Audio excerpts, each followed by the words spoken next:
Hey, and I'm Dr. Emil Tompkins, and one of the questions that I get asked when it comes to neuropathy is, why exactly do I have neuropathy? I'm not diabetic. Well, here's an answer.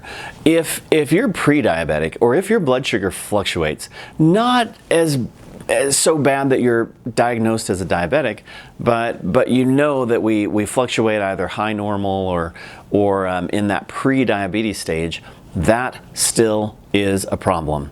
Now it is a documented fact when you have diabetes, very severe blood vessel and nerve damage happens when you're diabetic. It happens, and it happens relatively quickly. The most common group of people that have neuropathy are people who are diabetic.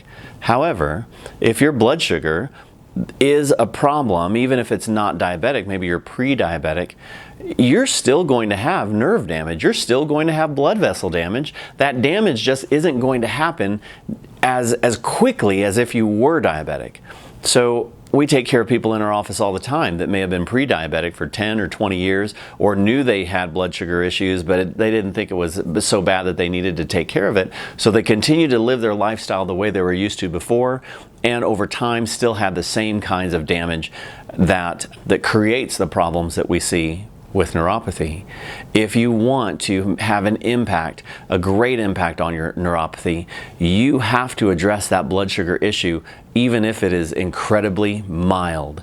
An incredibly mild issue with blood sugar is still going to create damage, and you have to stop that. So you want to address it with your diet ideally. You want to have a good diet, and you want to exercise as much as your body can tolerate with your neuropathy. So part of our program that we use, along with a number of things, there's a four-pronged approach that there are a few different steps in each of those areas, but what we're going to talk about today is nutrition.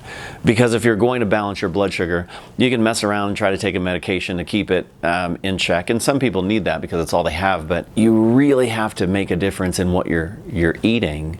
You have to manage that as well as you can, and if you manage that really well and eat nutrient-dense foods, eat foods that don't raise and lower blood sugar sharply, those kinds of things, eat foods that provide the raw materials that your body needs to heal, then you're going to have a better chance of seeing improvement in your neuropathy symptoms. Now, this doesn't tend to do it all by itself. We tend to have to use some of the other tools like our electrotherapy, some of our light therapy, those kinds of things to really make a long-term lasting change, but it doesn't happen without looking at your diet. So, as I'm saying that, if one of the first things you're thinking are, don't tell me you're going to take away my bread, or don't tell me you're going to take away my brownies, don't tell me you're going to take away my ice cream for lunch and dinner snack time, my question for you is what's gonna taste better?